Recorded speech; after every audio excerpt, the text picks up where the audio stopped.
Elon Musk visited the Pentagon Friday for a briefing and meeting with Defense Secretary Pete Hegseth. Musk has been overseeing an effort to help President Trump shrink the government, including the Defense Department.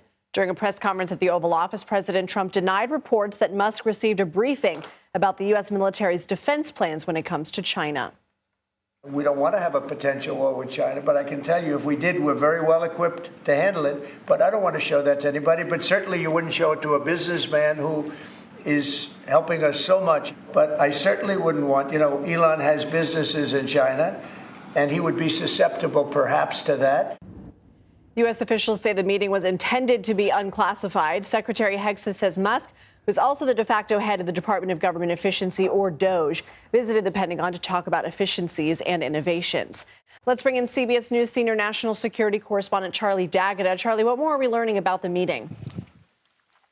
Well, first of all, Lindsay, the official line is just that. Elon Musk came to the Pentagon today to discuss DOGE, efficiency and innovations. And I can confirm Elon Musk came here at around 9 o'clock. He left at 10:20. He met with Defense Secretary Hegseth upstairs. On leaving, he offered to help in any way he can, in his words. So he wouldn't say what was discussed when asked. But the controversy came when reports emerged that Musk was going to sit in on top secret meetings regarding China. So even before he arrived, Pentagon spokesman Sean Parnell said Musk's meeting was never going to be about China. He was very forceful about it, even going so far as to demand the New York Times retract their story.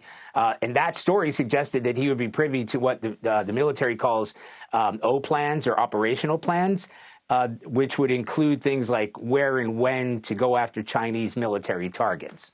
If that type of briefing on China were to happen, why would it be so problematic? Yeah, well, Lindsay, this is where it gets murky, right? So, as I said, officially here to discuss innovation and technology, he has multiple defense contracts, including SpaceX, worth billions of taxpayer dollars.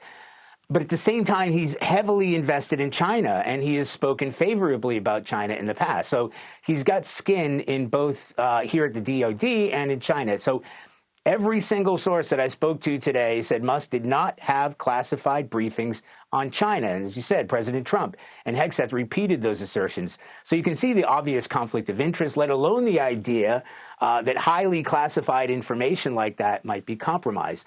President Trump said, as he said about Musk, he would not want Musk to have access to that kind of information. But at the same time, you can see where there'd be value in knowing that kind of information. So whether or not he was originally supposed to sit in on those classified briefings and then they either modified it or changed the game after that story broke, they won't say.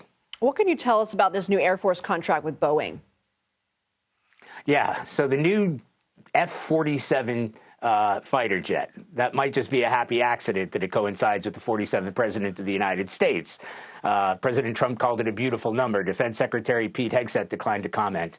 Obviously, it's top secret, so I can't get into. Well, I haven't even been given the classification on it. But it's been touted as the most advanced, most capable, most lethal aircraft ever built. The Air Force says, and this is kind of important, so it's built to adapt is the way they describe it. So it's stealth, long-range capabilities. It's an advancement of the F-22 fighter jet. It's been called a generational step forward, and it is. I mean, it's been almost a generation since the last fighter jet was introduced. But it has air-to-air combat capabilities. It's been developed for the past 5 years. It was put on pause by the Biden administration in terms of revaluation and cost and relevance. The Air Force and Boeing have promised that F-47 will fly during President Trump's administration. So the first phase is going to be testing all aspects of it. There'll be a small number of aircraft that will be built for evaluation, according to Air Force officials I spoke to. Ultimately, big price tag. It's going to cost about $20 billion, each aircraft costing roughly $300 million once production is up and running. Charlie, you have some reporting on a second destroyer being sent to the southern border. What can you tell us?